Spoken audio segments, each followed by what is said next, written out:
Good morning, and thank you for joining me on the Path to Liberty. It's Monday, July 26th, 2021, and on this episode, I've got the fifth of a series covering papers of one of the most prominent anti-federalist writers, Brutus. And today, I'm going to go through highlights of his warnings about the combination of the taxing power, taxation is theft, and, well, he didn't give that warning, that's my little add-on, and in combination with the necessary and proper clause. And rather than delivering what James Madison said was going to be a government of few and defined powers, Brutus warned that it would end up with one that's infinite and incomprehensible. But first of all, before getting to that, my name is Michael Bolden. We broadcast live every Monday, Wednesday, and Friday at 9:30 a.m. Pacific Time from here in my home office and studio in downtown Los Angeles for the 10th Amendment Center. Our show homepage has everything you need to follow this program, all the archives for about 3 years now. On individual episodes like this one, I'm going to link to the original document, Brutus's paper, plus a couple of blogs that I'm citing, so you can read and learn more on your own time in context. You can find all the different platforms we're on. We live stream on the mainstream ones, primarily on Facebook and YouTube and Twitch and Twitter, but I think we're also live streaming on Odyssey.com finally. We also are on a bunch of archive-only platforms like Gab TV and Minds and Brighteon and BitChute and BitTube and Hyper, all over the place. Plus the podcast edition on Spotify, Podbean, iHeartRadio, Apple Podcasts, and elsewhere, and even our membership program where you can put your financial faith behind our work for as little as $2 a month, and we make it go a long, long way in support of the Constitution and liberty. And speaking of members, I want to say just a quick shout out and a big thank you to just a handful of the people who have joined us recently. There's Patrick in Missouri. Thank you so much, buddy. Great activism that you're doing there. Mark in Oregon, Jennifer in Arizona, John in New York, and Kelly in Colorado. I appreciate all of you, and I appreciate everyone who I haven't mentioned. And while we're allowing people another moment to get notifications to join us on the live stream, a quick hello to everyone out in the live chat. There's Dixie Strong, Melody Skaman in Maine, Liberty Revolutionary, good to see you, buddy. Bob Landry in San Antonio, Jeanette also in Texas, Clay Kent, Tyler B, MRGF, Dan Reed, Dwayne Ellsbury in Linden, Washington, Alan Mosley, good to see you, buddy. Larry Clark, who likes Brutus, Dave LeBeau. I think Brutus is pretty awesome. I mean, we don't even have to agree with everything, but if we're only studying, so many people who say study the original legal meaning of the Constitution, they say, here's the Federalist, and that's it. Now, if we're understanding the Constitution as a legal document, it's an 18th century legal document, and you only study one side of the view of that document from one group of people, which was just written only for a New York audience that wasn't even read widely around the states at that time, you're only getting half the picture. And I think a lot of the supporters of the monster state like citing the Federalist and the Federalist only. Not saying that it's bad, it's just that we put way too much emphasis on it. If we're only citing the Federalist, well, then it becomes very easy to take Hamilton's views on everything because he's a third of that. And Hamilton flip-flopped like a monster. It was really terrible later on, even when he was saying things that were good early before ratification later on. So you have to actually have a full understanding of how the people of the several states understood the document. And the way to understand it is to see how they looked at the arguments from both sides. That doesn't mean one side was more right or better or worse or anything like that. It's just that we have to actually understand the full picture to really understand what's going on. Anyways, I'm rambling. Remember, our show homepage, 10thamendmentcenter.com/path to liberty. It's all spelled out, and that's where you're going to get all the stuff you need for the show. Let's start out right here from Founder of the Day, which has great short blog posts along with Tara Ross, who I'm going to cover as well on these anti-federalist papers. Here, Brutus number 5 attacks the Constitution's ability to make any law deemed necessary and proper in order to collect taxes. It's this combination of the taxation power and necessary and proper. And interesting enough, I've mentioned necessary and proper quite a bit lately because this was the legal doctrine of principles and incidents. And the founders really went out of their way to explain what this meant. And in response here, and I'm not sure which one Brutus was responding to here, I think he was looking at it more generally. He even recognized, and I'll get to that later in the show, he even recognized that how he was talking about necessary and proper probably isn't how it's intended. No one was intending it to be like that, but he recognized that as soon as you give people in the future an opportunity to take something and run with it and create a larger consolidated government, because he started out his papers, his first one gave a whole list of reasons why centralization of power would destroy liberty, and later on in his second paper, he put a combination of consolidation versus natural rights and liberty. He saw centralization of power as so dangerous and knew that people would do everything that they could to centralize that power. So he was very concerned about how this would be used in the long run. So in his fourth paper, Brutus made the case that actual representation, I covered this last week, Monday, it was impossible to have real representation, recognizing that if you had a certain number of people and they had a certain different variance of views, having one person trying to represent all of them is actually impossible. They aren't representatives. At that point, they're rulers. But he goes on to go a little further into that discussion here. He says, if these people in office are so few in number and they don't have real representation, what you really have to be concerned with is what powers they have at that point, because they have almost no powers. Even if they're just acting as rulers rather than representatives, they can't have too much impact. But if they have a lot of power, then it's going to be a double combination where it's really bad. And this is how he put it. He says, if these be few in number, the powers delegated to them, and of such a nature as to give but small occasion or opportunity to work oppression in the exercise of authority, then there will be less need of a numerous representation and special guards against abuse than if the powers of the government are very extensive and include a great variety of cases. So he's acknowledging, like, okay, in the last paper I pointed out that we don't really have representation. He used the word impossible. It's impossible to actually have representation under the system that was created.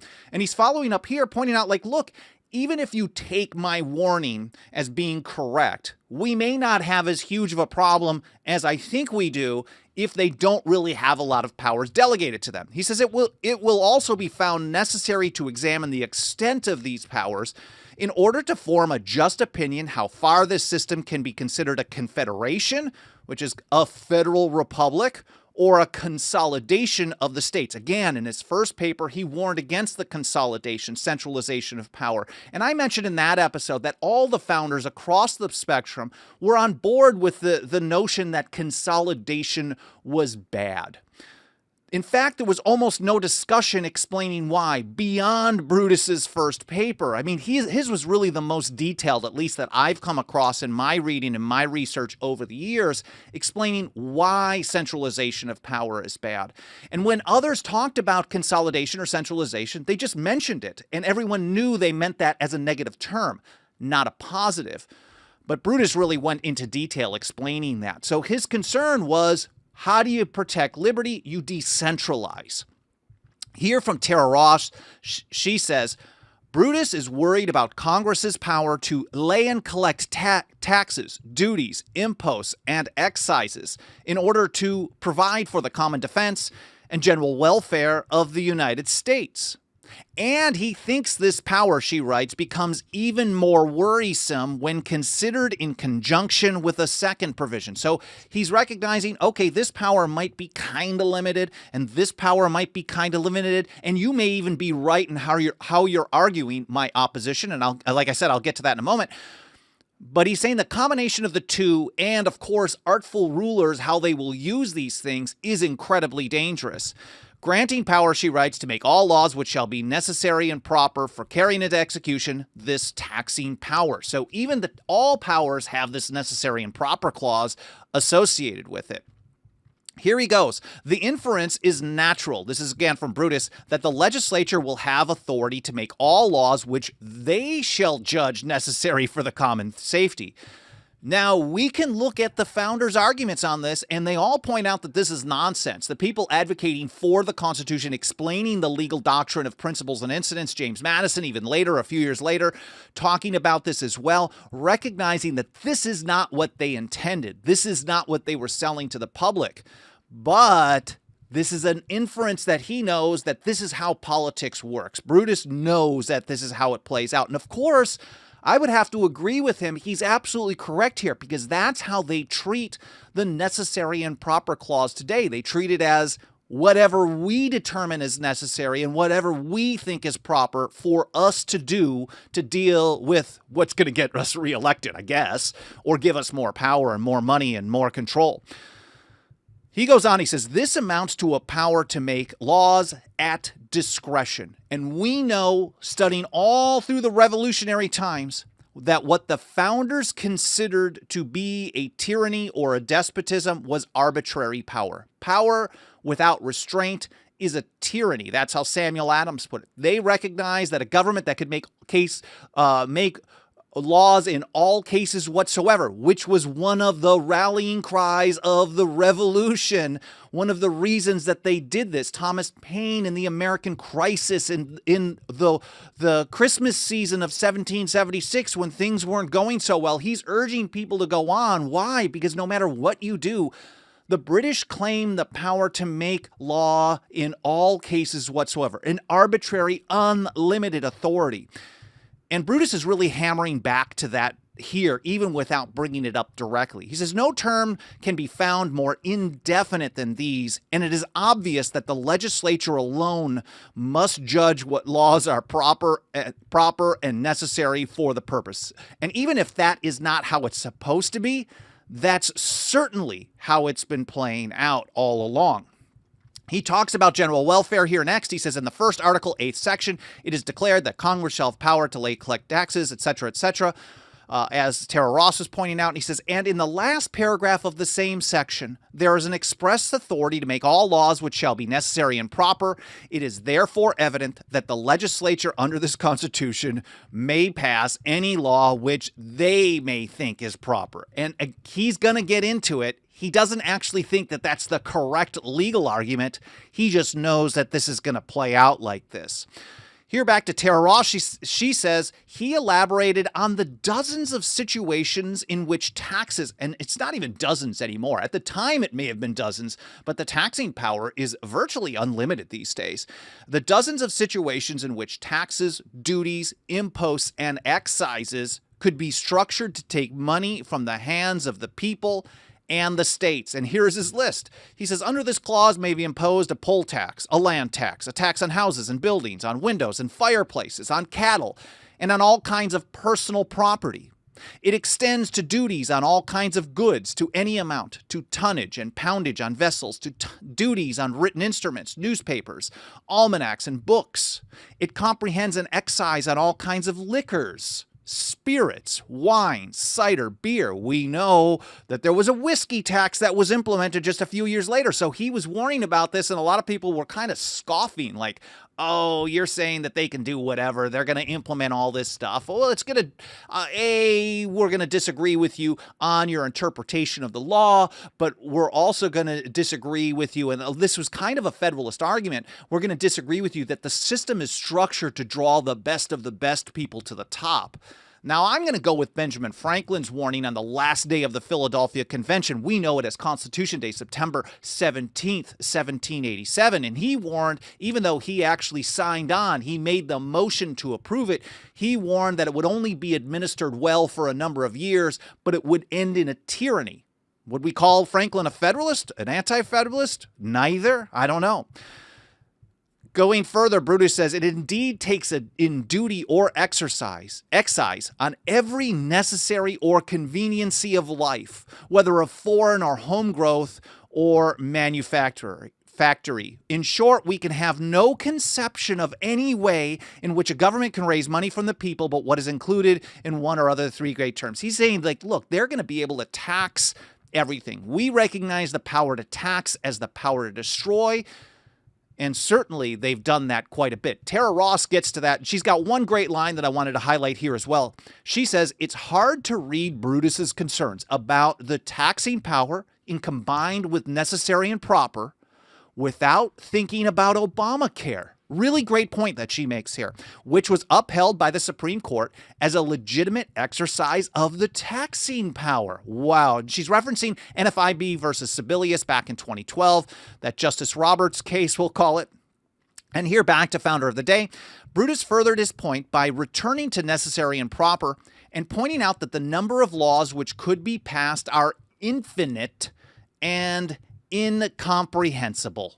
And here's how he put it. He says, it is perhaps utterly impossible to fully define this power. He's concerned about anything that doesn't have a clear definition, not because the people who drafted it were trying to scam anybody. He wasn't accusing people of that. And in fact, he wasn't even accusing people of trying to do, and I think you could actually accuse someone like Alexander Hamilton, who specifically changed his tune on the amount of power the federal government would have based on what he wanted to accomplish. I don't know if that was his goal right off the bat. I'll just give these people a story that they want to hear, so they pass it in New York because it's very difficult. Governor Clinton and others were definitely against it, and then switch it around as soon as he has a chance. I think personally, and that just is my own gut instinct, was that he was a scammer all along. He certainly did this. If you watched my episode or listened to it on the Whiskey Rebellion, you could see how Hamilton actually did this. He actually made the case for the tax to various groups of people based on what their personal or religious viewpoints were. So he was willing to make a political viewpoint to expand power. And I don't think Brutus is actually accusing anyone of this. He's basically saying this is how it's going to be abused. And if you have something that might be hard to define for people, you shouldn't be surprised when politicians define it in a way that gives them the most power and control over the lives, liberty, and fortunes of the people. That's, I think, should be a pretty obvious maxim. And he goes on, he says, the authority granted in the first clause can only be understood in its full extent by descending to all the particular cases in which a revenue can be raised. The number and variety of these cases are so endless and, as it were, infinite, that no man living has as yet been able to reckon them up. So if you have a necessary and proper clause that can be twisted and distorted in support of taxing power, then any living man is going to find a way to extend that power to stuff that they want to tax. He says it is truly incomprehensible. A case cannot be conceived of which is not included in this power. Tara Ross goes on and says, Brutus believes that this power in its operation would totally destroy all the powers of the individual states. Again, they all recognized, everyone, even the people who disagreed with Brutus, were on board with the idea of not swallowing, well, I shouldn't overstate that, but in general, no one wanted a centralization of power. They recognized that you had to diffuse the power, and you didn't want to have all the police powers controlled by the central government. Now, some people changed their tune. They certainly had this thing called the Virginia Plan. Edmund Randolph, James Madison, and others wanted the national government, and they called it a national government, to have a veto power over all state laws, but that was rejected. I think the first vote was like 7-2, so it wasn't even close. Anyways, Tara goes further. I should do an episode on the Virginia Plan as well at some point. Importantly, she writes, Brutus does not think this is the intent of anyone. He's actually going out of his way to point out, like, I don't think that anyone's actually trying to do this, either on the pro or anti-Constitution side of the equation. She writes, to the contrary, he says it is agreed by most of the advocates, and I think he's doing a better job than I did. What a surprise. I said, no one. He's saying most of the advocates of this new system, that the government which is proper for the United States should be a confederated one, that the respective states ought to retain a portion of their sovereignty, final authority, and that they should preserve not only the forms of their legislatures, but also the power to conduct certain internal concerns. Now, as I was mentioning, and I keep saying it, he's recognizing that his view, or how he's explaining the dangers of the taxing power and necessary and proper, probably isn't what it is under the law. And here is how he put it. He says, it may be said that this way of explaining the Constitution is torturing and making it speak what it never intended. This is far from my intention, and I shall not even insist upon this implied power. So he's not even saying this is what it authorized. He's saying this is how it's going to be used. And we can make all the arguments about how it's supposed to be, but if we don't recognize how people will try to use something, especially to the detriment of liberty, we are really making a bad choice. And I have to agree with Brutus on this over and over. He goes further. He says, it has been urged, as he points out the same thing again. He points this out.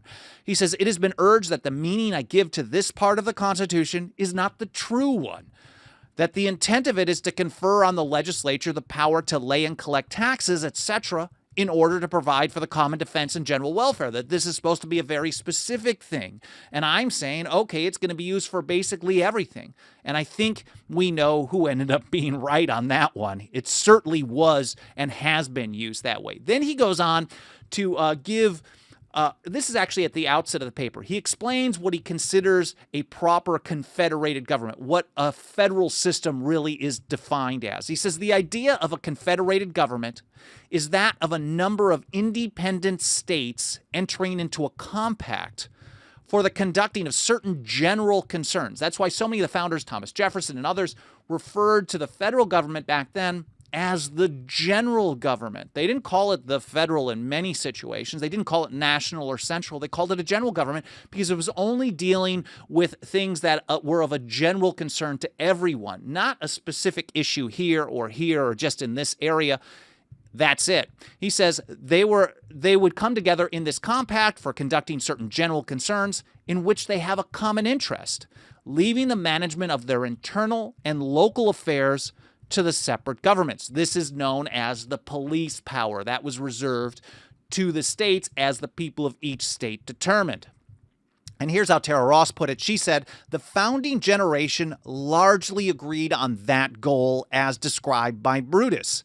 They simply disagreed on whether the Constitution could or could not achieve that objective.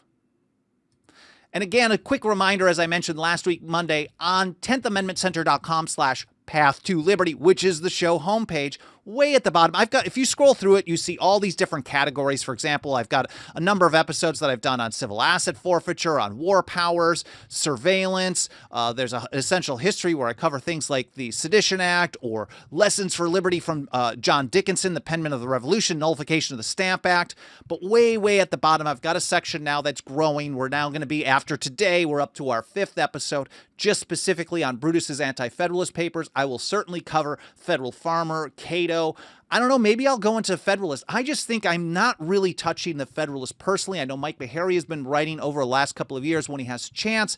He writes an overview of each one of the Federalist papers. We'll probably publish that as an ebook sometime in the future. But there's just been so many people who have covered the Federalist and so few that have covered, I don't know, other things on the Federalist side, like James Wilson's State House Yard speech, or on the Anti-Federalist papers like these, Brutus's papers, or Cato, Federal Farmer, Columbian Patriot, Merciotis's warnings on centralization of power as well. And I think we really need to have that kind of balance. Anyways, I hope you guys find this interesting. I know it's really just kind of diving into very niche subjects, but I think the more that we can understand this, the better that we can make the case for decentralization and liberty in our own lives today and going forward. I hope you enjoyed the show. I will look in the live chat here in just a moment, see if I can answer any of these questions that or comments that come up.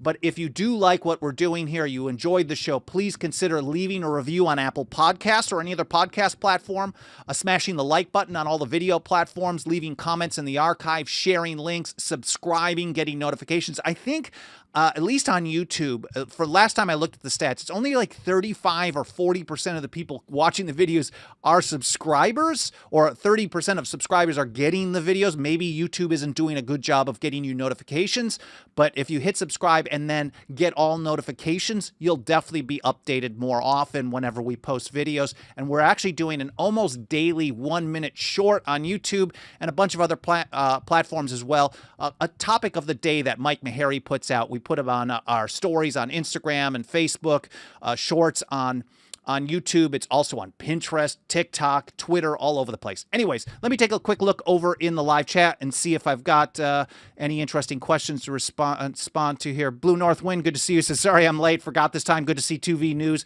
Always some thought-provoking comments, we'll say. Taking a look where else. Shane Lackey says, thanks for all you do, Mike and TAC. Clay Kent, awesome as usual. Dan Reed, this is a great comment. Thank you.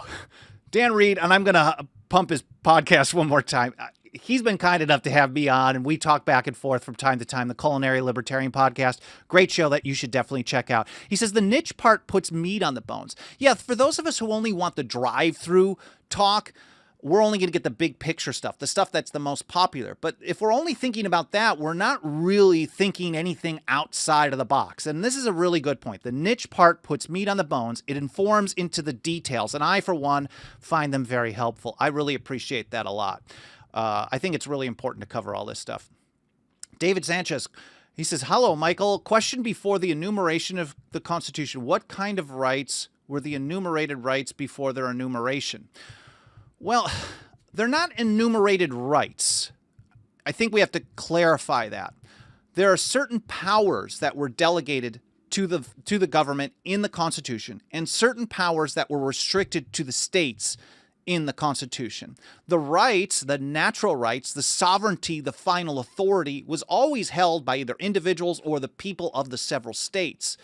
So there aren't rights that are enumerated. Those were additional restrictions. You can actually read in the Bill of Rights. There's a preamble to the Bill of Rights. We all think of the preamble to the Constitution for the United States, but the Bill of Rights has its own preamble. And the states were concerned, they said, about abuse of power. So they had further restrictions on that new general government. So these were additional restrictions clarifying that they couldn't touch this, and this. Anyways, hopefully that was helpful. That might be an interesting conversation. I know Andrew Green in Missouri has asked about episodes on the incorporation doctrine, which might cover that as well.